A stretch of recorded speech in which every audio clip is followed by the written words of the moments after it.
Well, it's Monday. Happy Monday. Joyful Mondays.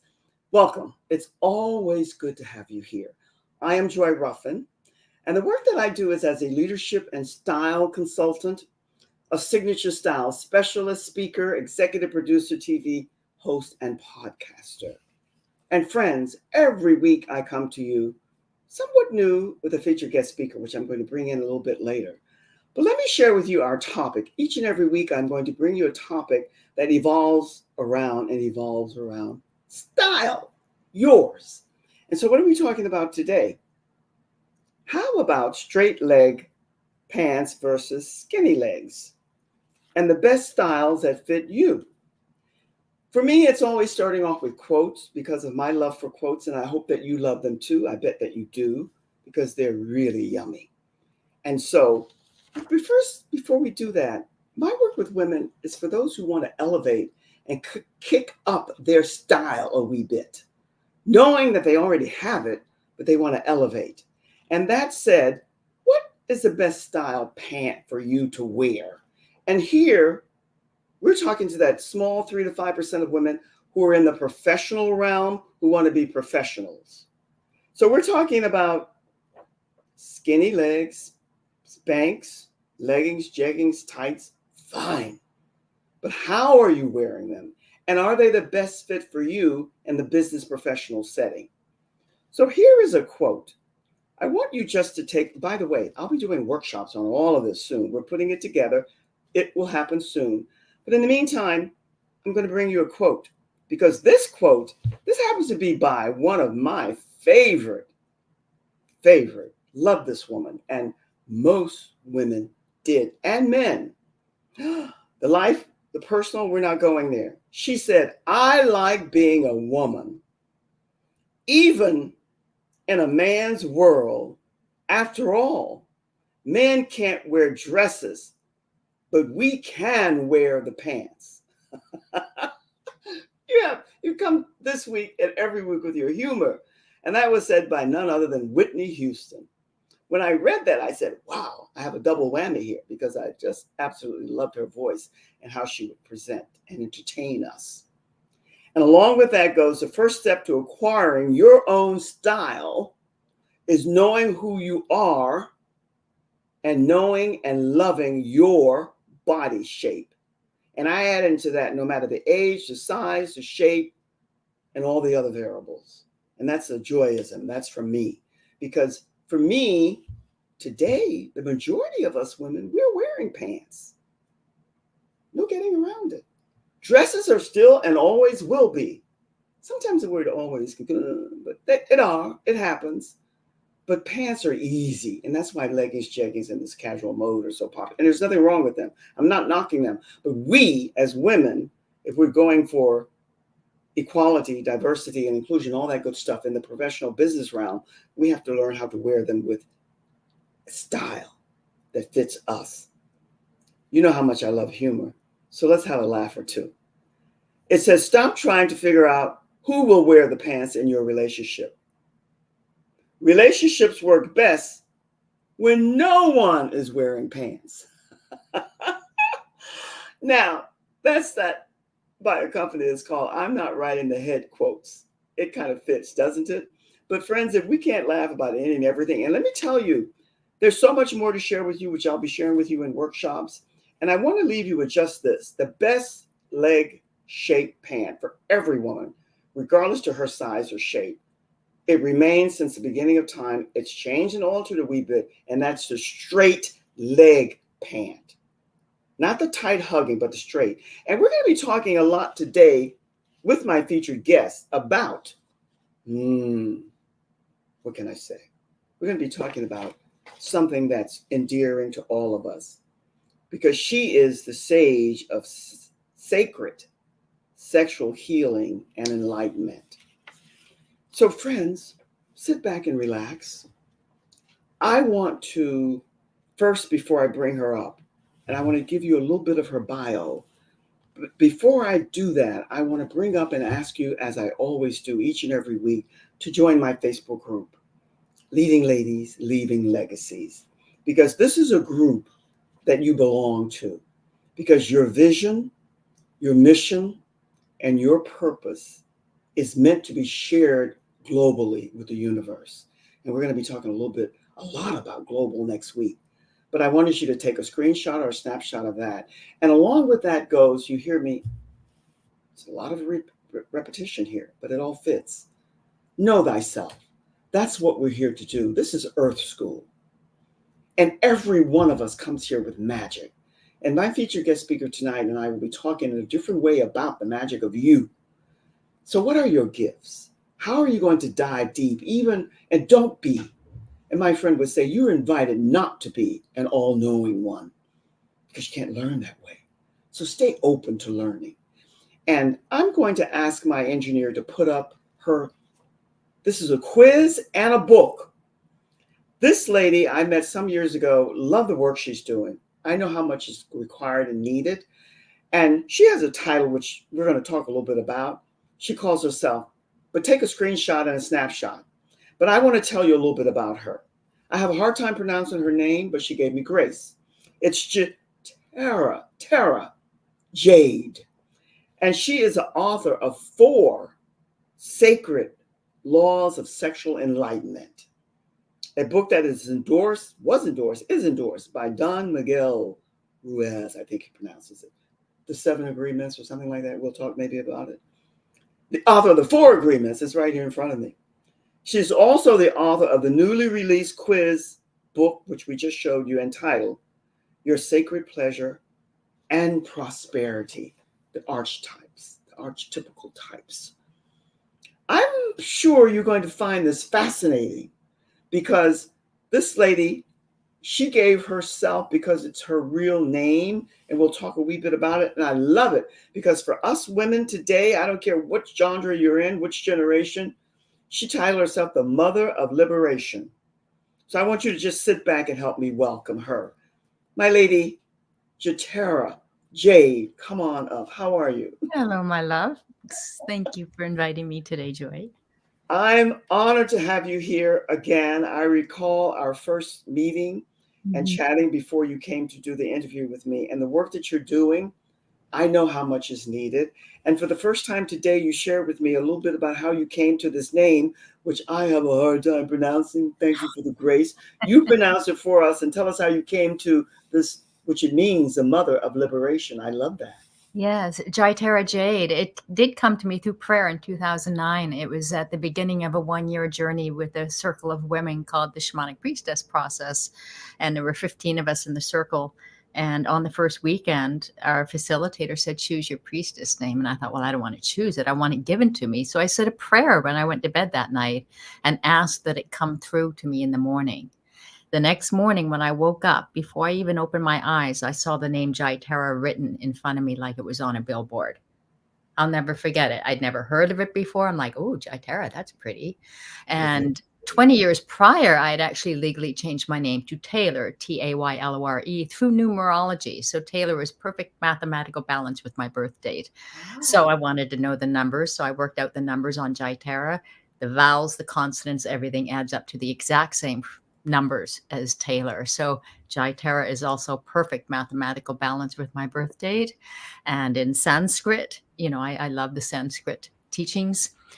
Means hail, victory, behold. There's no literal translation.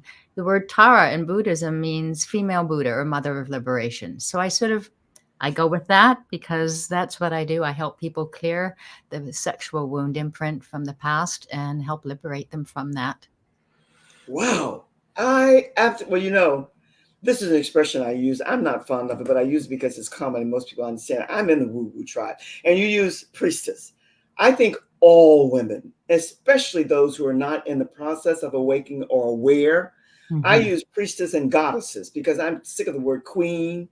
We Right. are, but not in the context that it's used. So I love that. And I love your explanation because liberation for most all of us is really what we're in because those of us who are seeking real true equality, we Mm. have to go there. So Yeah. thank you for that. I love that. And liberation just fits. And I love how numerology and all that tied in.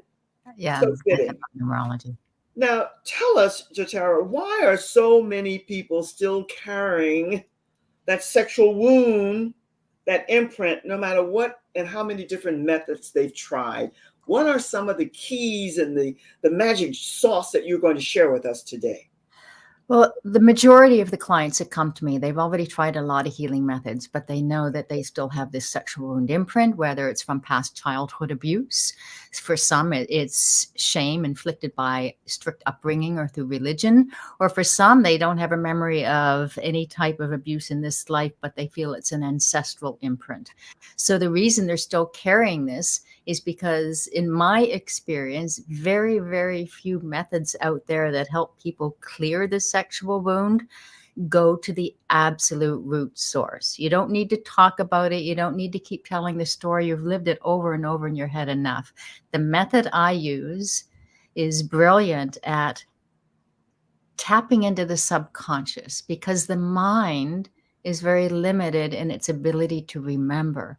So the key is I have a method where I take the person to a place where they're able to tap into their subconscious and reveal to them the earliest, most intense time the emotions that are around this imprint was imprinted onto them. And that's where we go back to the origin. So, for example, if your core wound is betrayal or abandonment, Mm-hmm.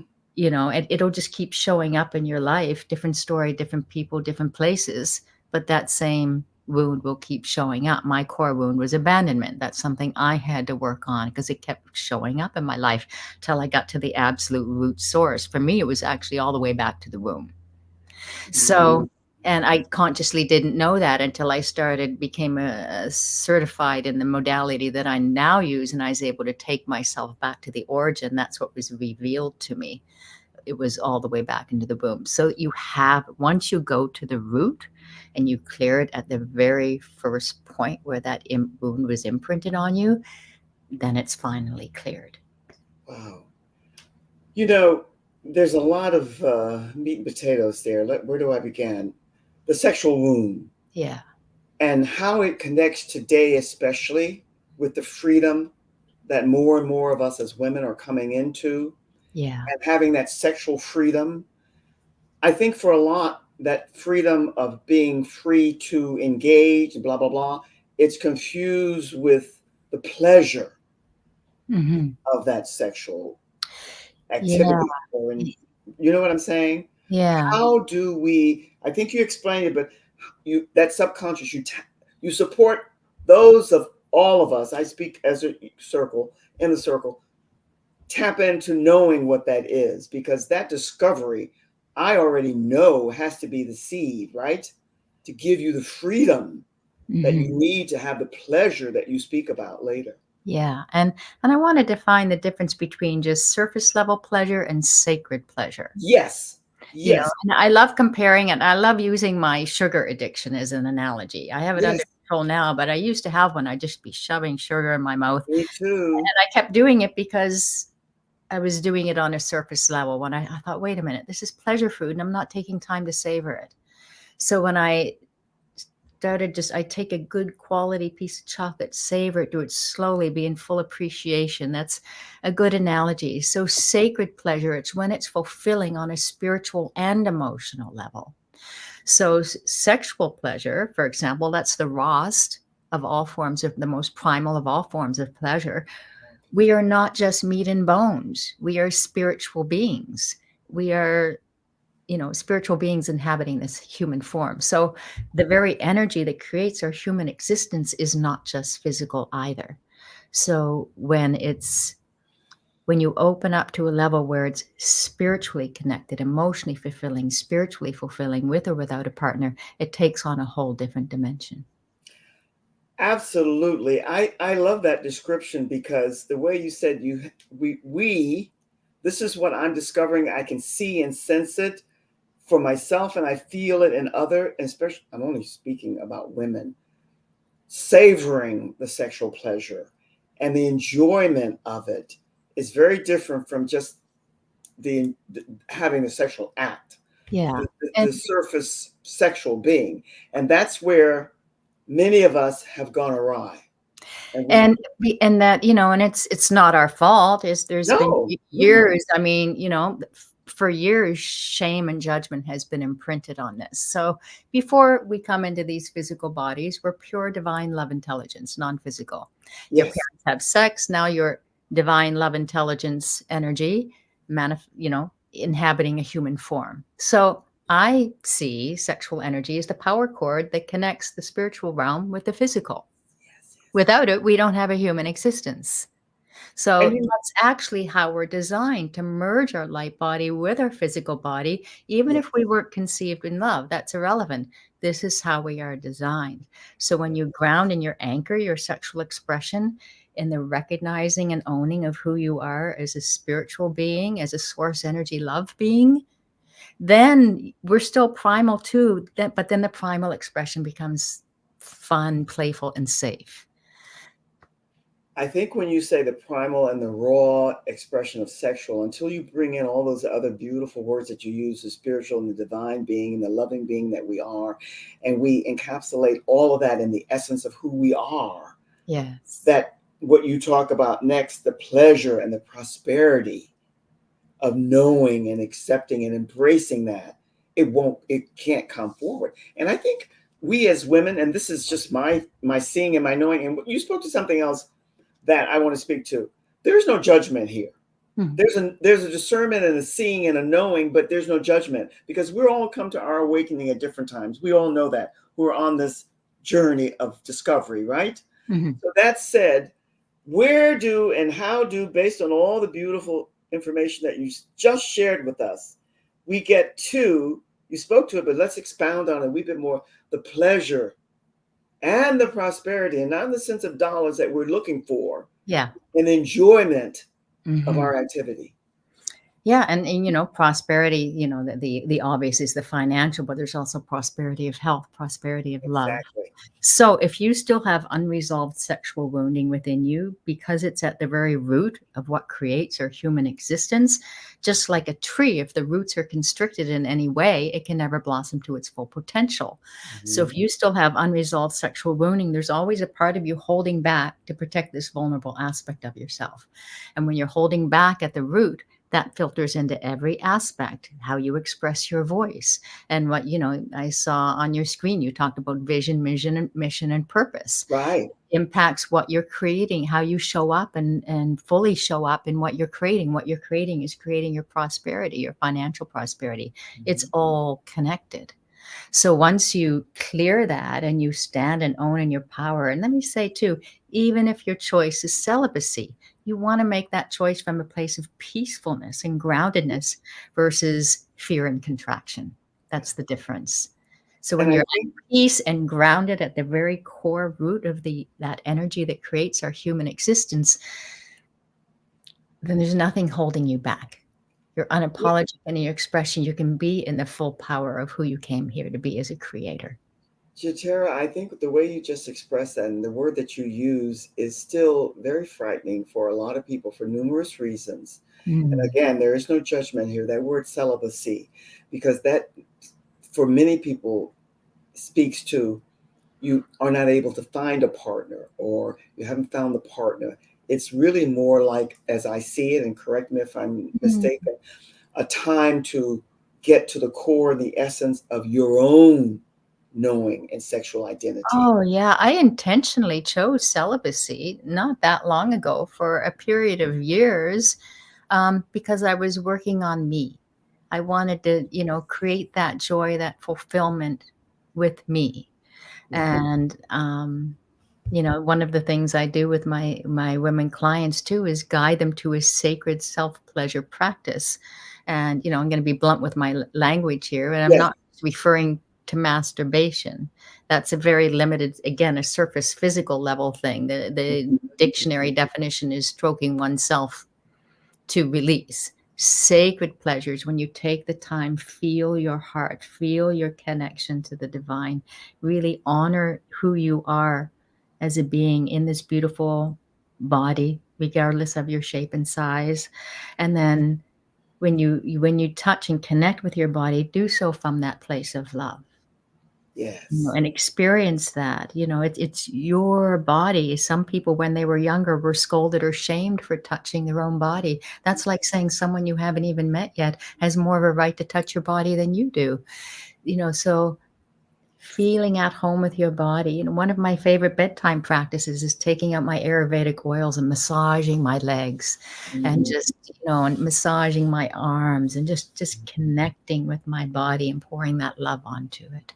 I love, the first off, the appreciation and love for words and sacred has always been one that's Mm, endearing, because it simply implies that you or one is wanting to reach for that scarce yeah, sense of knowing and understanding the essence of this body, this vessel, this temple that we all come here with. yeah. And it has so many other meanings, but when we're talking about our subject today and what we're talking about, I think it really, really fits.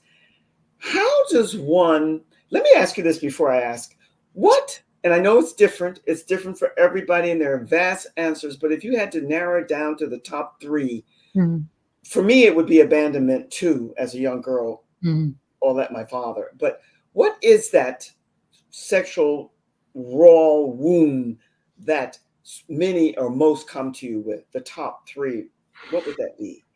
Well, yeah, abandonment is definitely up there. That's one top. Yes. Betrayal, because if you were sexually abused as a child, unfortunately, about 97% of the cases of sexual abuse when you're younger was someone they knew, a family member or a friend of the family. So huge betrayal there. And then the shame is a big one because, Oprah talked about this. She was the first one to really come out in the open and talk about Yes. child I sexual remember that. abuse.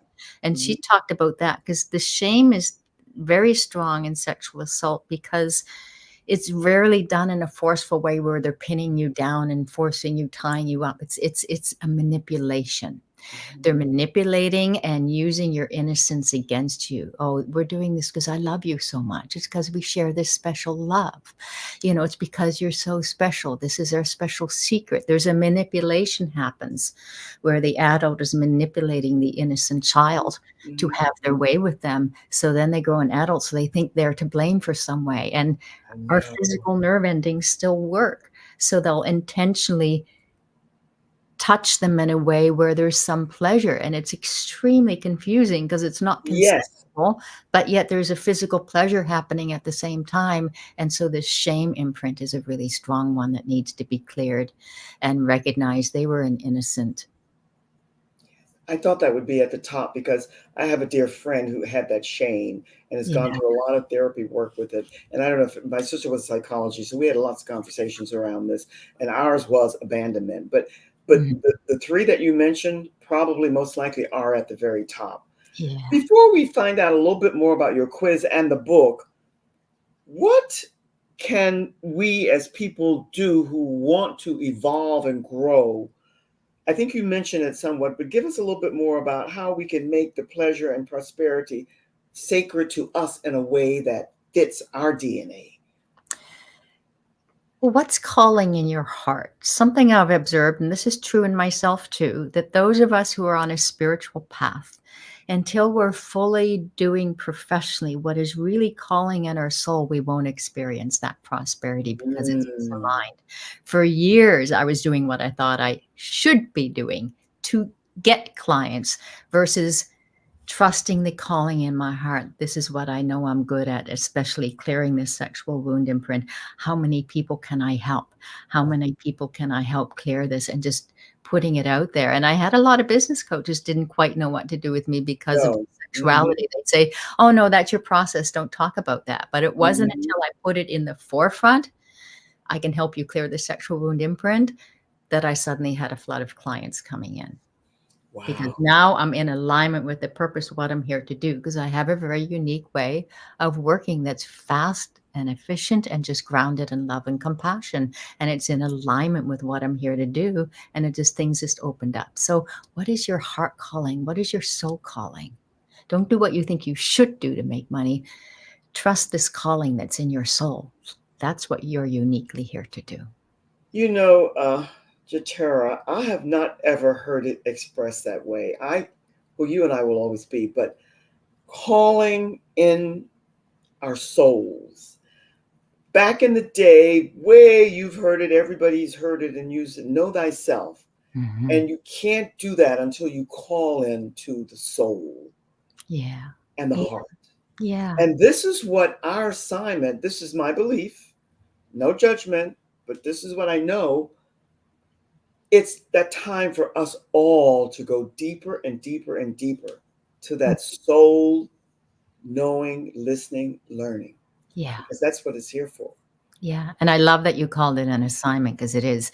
And yes, there are people out there who've created great financial wealth who are not on a spiritual path, don't have that depth, but are they happy? Do they have prosperity of health? Do they have prosperity in love?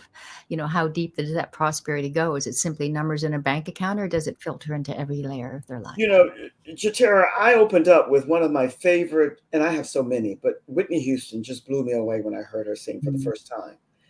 I think all of us know now, no judgment, but what her life, how she never, and from a religious background, and there's no judgment here. But Mhm. what you're saying is what we are all here. This is Earth School, no matter how you verbalize it. Yep. And so the assignment is to know you and love you as you came here. A little tweaking here, there, that's fine. But this is what I'm saying, and you are speaking to the choir here because that's exactly it. Mhm. I'm going to ask my engineer to put up your quiz and the book and tell us as much as you want to share with us about that. And then I think you have a link or you want us to connect with you somehow. Let her put that up again. I want her to leave it up. Tell us a little bit about this quiz and Yeah. this book. Yeah, so we all had there's 8 pleasure and prosperity archetypes, and Okay. we have all 8, and it's kind of like an astrology chart. Once you take the quiz, you'll know what your primary is, and just like your sun sign is running the show and all the rest are supporting. So we all have a unique language around this, and, I was certified as a sacred money archetype coach back in 2012. Kendall Summerhawk created that quiz, and I was in our first group of certified students. So over the years, I realized, okay, these archetypes don't just apply to money. They apply to self-care, how we show up in intimacy and relationships, everything. So Right. because I'm certified with her permission, I was licensed to brand it as my own and expanded into the sacred pleasure and prosperity archetypes. So the quiz itself, as I explained in the book, was actually created by Kendall Summerhawk. And then the book was written by me, the excerpts about money, are her guidance because she's the expert on that. And then I expanded it into the pleasure, intimacy, self care, how that shows up. So every archetype has gifts, every archetype has challenges. And you can use the gifts of the supporting archetypes will neutralize the challenges of the primary. For example, my primary is the romantic. One of my gifts is we don't tend to worry about money because we just know it's an unlimited flow. It will show up. The challenges are I'm terrible at paperwork. I'm finally at the stage where I'm hiring someone to do it with me, and we can be a little frivolous with our spending. So we have to watch for that. Whereas the guardian is the opposite of me. They're meticulous with their paperwork, their management of funds. How this shows up in relationships as a romantic. Um, yeah, it's well, just like it says, we're romantic, but we can be overindulgent. We can be overindulgent with food. So we have to watch for those things, how that shows up personally. The guardian who's the opposite, they can be a little fearful that there won't be more money where that came from. So they can hold on a bit too tight. That can also show up in relationships as holding back, causing money issues because they're being a bit too stingy. They resist even just spending money on a meal out for themselves or getting a massage. Well, So there's 8 of them, and it's fascinating. So the book goes into how it impacts you financially and how it impacts you with self-care and showing up in relationships, and you'll see like, oh my gosh, yes, that is my challenge is showing up, and yes. shows you very quickly how to tweak it to empower it. I love that because you spoke and the 8 is a number this year and 8 types. Mhm. And there's no doubt, in my humble opinion, that we all come with numerous gifts and challenges to discover, to find, to develop, and so on and so forth. So this is going. I have not taken it, so I'm going to take this quick. It's She so fun. has this up here now. I wanted people to take another screenshot and a snapshot because this is a link that will take you to the gift. Yes, My if you put friend, it my love, the time flies here. It's okay. over. Yes. Everything So is here. make sure you do .com gift access. If you go to sacredpleasureandprosperity.com, you'll have to pay $7 for it. But if you go to sacredpleasureandprosperity.com/gift access, then you'll get it for free. That's what she has up here, right? .com/gift. Okay, good. You get it for free. That's what we're going to do then.